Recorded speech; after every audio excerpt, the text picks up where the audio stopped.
state of emergency has been declared in the U.S. city of Baltimore after protesters clash with what are being called aggressive young people.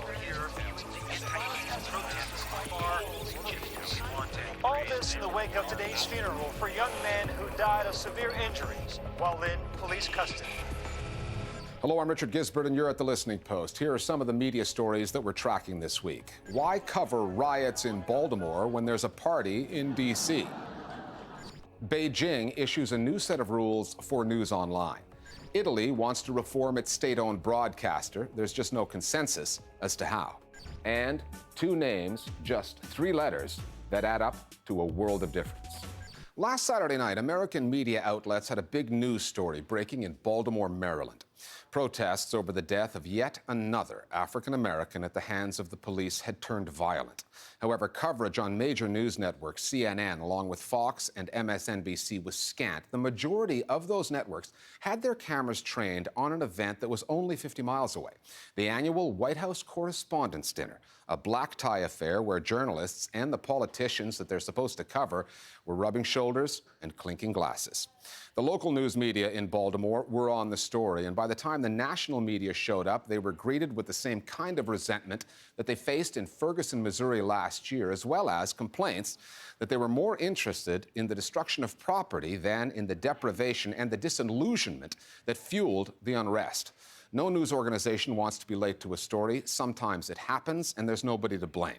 But that wasn't the case last weekend, and a more vivid example of the disconnect between journalism in the American mainstream news media and the citizens they are supposed to cover and inform would be difficult to find. Our starting point this week is not Washington, it's the streets of Baltimore.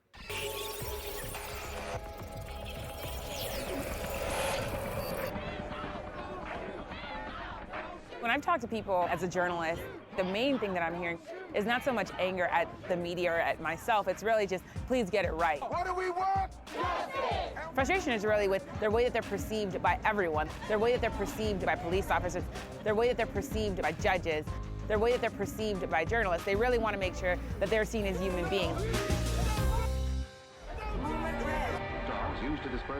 Riots, as Martin Luther King said, are the voice of the unheard. What happened in Baltimore, Maryland on Saturday, April 25th, was the story of the unseen. The first few days of protests after Freddie Gray, a 25-year-old, died in police custody were peaceful, and there was some national news coverage. The details of his death, the coma, the broken spine, the 6 officers suspended, made for familiar reading. But when Saturday came and the violence erupted, the story went to another level, although you would not have known that by watching CNN or the other mainstream news networks. Their plan that night was to cover the White House Correspondent Dinner, just down the road in D.C., and for the most part, they stuck to it. Can you believe that I'm here with Jane Fonda? So the White House Correspondents' Dinner is kind of this nerd prom where you have all of the U.S.-based journalists come together. Good evening, everybody. And they have this dinner, and the president speaks, and other people speak, and it's kind of like a roasting event. It's really a weird sort of nexus where you're bringing journalists who are supposed to be antagonistic and supposed to be holding political figures accountable, when you're bringing them all together for yucks and for laughs. All mainstream media covers it, and unfortunately, the day that the White House Correspondents' Dinner was going on, there was also some serious stuff happening in Baltimore, the town next to it. And the fact that CNN decided to stay on the White House Correspondents' Dinner and to focus on people laughing and the president telling jokes speaks volumes about the state of the news media in this country. Welcome to the White House Correspondents' Dinner, the night when Washington celebrates itself. What it tells us about the relationship between big media and politics, I think, is that there's also time for a time out. Some people are uncomfortable by it. Sometimes I am, because sometimes it's too cozy. But I still would argue that it's important for those who are covering and being covered to have an opportunity to get to know one another and just kick back. The Correspondents' Dinner is a Washington institution that has only recently faced the scrutiny it has long deserved. Most of the Beltway media still consider it a can't-miss event, but the New York Times, for one, no longer attends. One of its columnists wrote in 2007 that the coziness on display is a crystallization of the press's failures in the post-9/11 era, given that it illustrates how easily a propaganda-driven White House can enlist the Washington news media. And when it comes to live coverage, the news networks find the blend of political power and celebrity on display irresistible, even when there's real news happening. I don't blame CNN for covering the White House and the president's jokes. Where the criticism comes in is when they don't switch over to the coverage of what's actually happening in our communities, where there is obviously some serious tension, violence, racial tension, police brutality. And so my concern there is that they're going to cover celebrity culture through the lens of politics instead of covering what's happening in the streets, sans the celebrity culture, sans the glitz and glamour. The fact of the matter is that many things can happen at once. CNN is often criticized for covering one story at a time. In this particular case, CNN and other networks have spent days and hours covering Baltimore, hearing from the residents and others. So I don't think that CNN or any cable news organization should be judged on the second-by-second coverage that it puts together. They need to be judged on the overall totality and diversity of points of view that they bring to the story. And then when CNN did decide to cover the Baltimore uprising, they covered it in the most sensationalist way, focusing on the violence. They're going in there stealing whatever the hell they want to steal in there. If you listen to the coverage that you may find on CNN or Fox News or MSNBC or even the local coverage in Baltimore, it's clear that the media is not on their side. Criticizing the protesters, questioning what they're doing, placing broken property over broken lives, and in Freddie Gray's case, a broken spine, speaks to why the people are lashing out and responding at the news media. My question to you is, when we were out here protesting all last week for 6 days straight peacefully, there were no news cameras, there were no helicopters, there was no riot gear. When the national media got back to Baltimore, they arrived in big numbers, and some got a hostile reception. I want you and Fox News to get out of Baltimore City.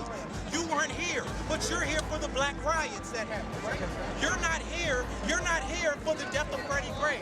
Amateur media critics in the streets were in no mood to have their story told in terms of the effect, the violence and destruction, without an examination of the social context, what they see as the cause.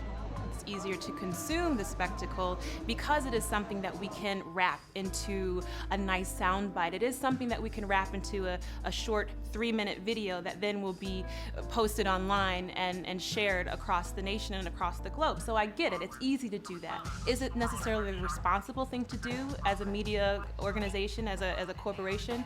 No, it's not. At a systemic level, it is a problem, but we have an ethical responsibility to report on what's happening outside of that spectacle.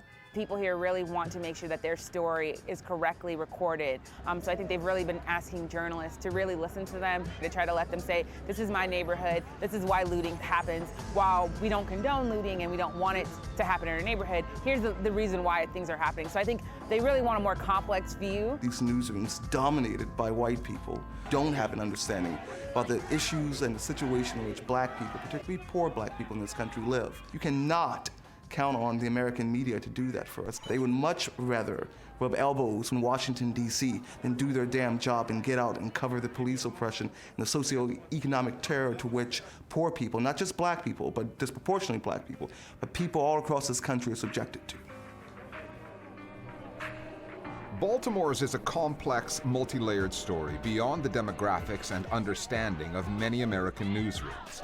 As for the obsession with the annual shindig in D.C., the news networks made that call for reasons that are largely commercial. Celebrity sells and attracts ratings in a way that social injustice simply does not. And the fact that the biggest African American celebrity of them all distracted the networks that night will be of no consolation to the people on the streets of Baltimore whose voices went unheard. On the download this week, our viewers on the way the story has been covered in Baltimore. The media is literally using black people to disparage other black people. Black commentators must condemn the burning of a CVS or throwing rocks, and often if they are unwilling to do so on their own, they are prompted by reporters until the thrust of the interview becomes about whether or not they are willing to condemn property destruction as violence and validate a reaction to these events that is rooted in whiteness. The real impact of police violence and police brutality really has not been told by the media. And so consequently, people think that the police kill someone once a week or once every few weeks. We've had days in 2015 already in America where 8 or 9 people are killed in one day by American police. And so Baltimore has paid a heavy price, and the media really has not done a great job covering the wide scope of the issue. Other media stories that are on our radar this week. Beijing has issued tighter restrictions on online news portals, and it's doing so quite publicly, which also marks a change of approach. A department called the Cyberspace Administration of China has announced that internet company officials can be hauled in if they publish material that's deemed pornographic, false, rumor-based, or if they fail to maintain online security systems. The new rules come into effect June 1st, and companies that fail to comply can face fines or closure. There was a time when the Chinese government used to deny that it censored activity on the web, but those days are gone, and Beijing seems happy to be known as a pioneer in the field of censorship. China has one of the world's worst records for press freedom online, and its reputation has deteriorated under the leadership of President Xi Jinping. Politicians have accused the news media of all kinds of things, but this sounds like a new one. The authorities in India say that Al Jazeera is guilty of cartographic aggression by using an incorrect map. And as a result, India knocked the channel off the air for 5 days. This is all that Indian viewers of Al Jazeera saw over that period, a notice saying, as instructed by the Ministry of Information and Broadcasting, this channel will not be available. At issue were various broadcasts in 2013 and 14 concerning Kashmir, a region that India and Pakistan have been in dispute over for more than 60 years. The authorities claim that the maps used in the packages were wrong. They did not properly show the correct territorial borders. According to the channel, once the problem was pointed out, all broadcasts with the maps were highlighted differently.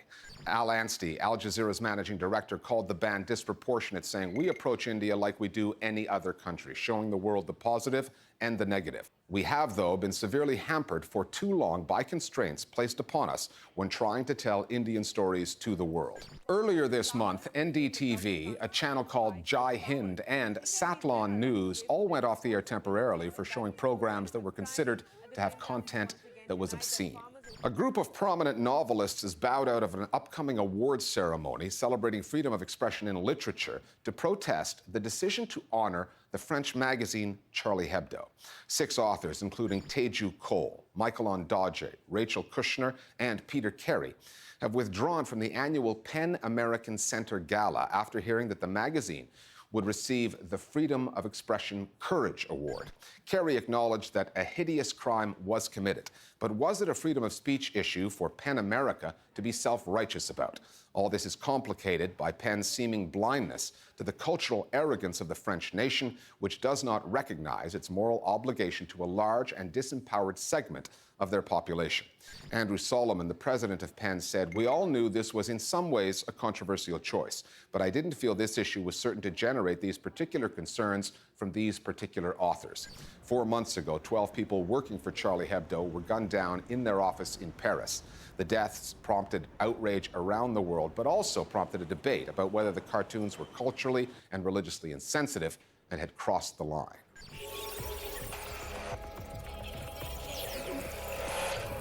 In the wake of the European debt crisis, structural reforms and austerity measures across the continent have not spared public broadcasters. We've seen broadcasters affected by cuts in Greece, France, Spain, and the UK. But in Italy, the reform of the public broadcaster RAI is not just about money. It is first and foremost about politics. With almost 2,000 journalists, 11 newsrooms, sister channels competing against one another when cooperating would save money, no one in Italy would argue that RAI is perfect and doesn't require some kind of reform. A bill that would modernize the network's structure and its spending has been put before Parliament. Prime Minister Matteo Renzi says he wants to free RAI from the interference of the political parties that have controlled the broadcaster for decades.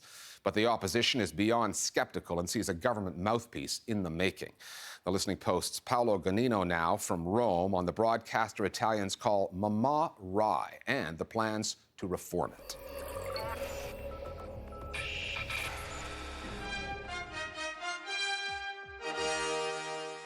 Renzi al G20 in Australia, Italia farà le riforme ma Europa cambia strategia.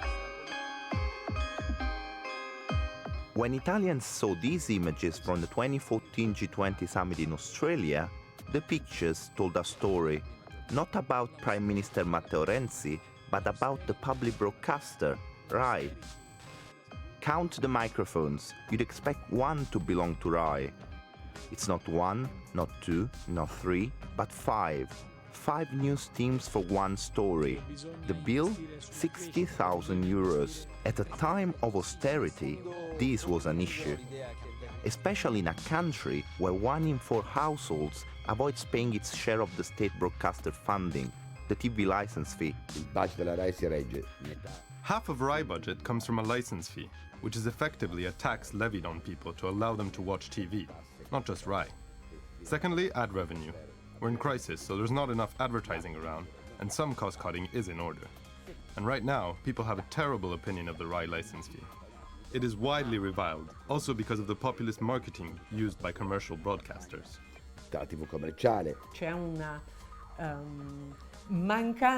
There's such an utter disconnect between the people and the state, and this is linked to a general view that news reporting is never really going to be objective. There's something quite particular about RAI.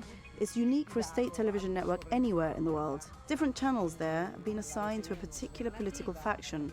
RAI 1 for the government, RAI 2 socialist, RAI 3 for the opposition. The idea was to guarantee balanced political representation in broadcasting by giving everyone a space. Perhaps this arrangement was appropriate in the 1970s and 80s, but now it's a totally outphased conception. This situation is really remarkable, and to the eyes of non-Italians, probably absurd. According to the bill proposed by the government, RAI would remain under the control of Parliament, but the board of directors would be slimmed down and lose most of its powers to a CEO appointed by the government itself. The network's key channels would remain, shedding their traditional associations with certain political parties. The reform of the newsrooms proposed by RAI itself would reshuffle news output and production, merging the existing newsrooms and avoiding unnecessary duplication and waste. The reform proposes 2 integrated newsrooms. Eventually, the aim is to have a single newsroom. This is an extremely significant cultural shift that RAI must not be afraid to undertake. The outcome of this process should be that the journalists and newscasts will produce objective and balanced reporting above all else. This is a duty that is even more sacred as we're speaking about a public institution here. Creating a single newsroom is a logical move. After all, by its own nature, pluralism should be part and parcel of any truly balanced, objective news production. It's the prerogative of any independent news reporting agency. As a news broadcaster, it is precisely my personal freedom from political influence that will ensure my output is free from that influence. I know that for you, for people who don't live in Italy, all this must seem somewhat surreal, but it is simple.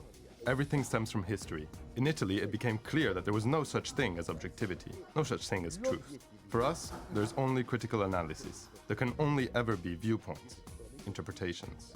Una interpretazione. If the plan to reshape RAI fails, the alternative could be privatization, a scenario that might leave Italian broadcasting in the hands of a few moguls. And those Italy has now are already quite controversial.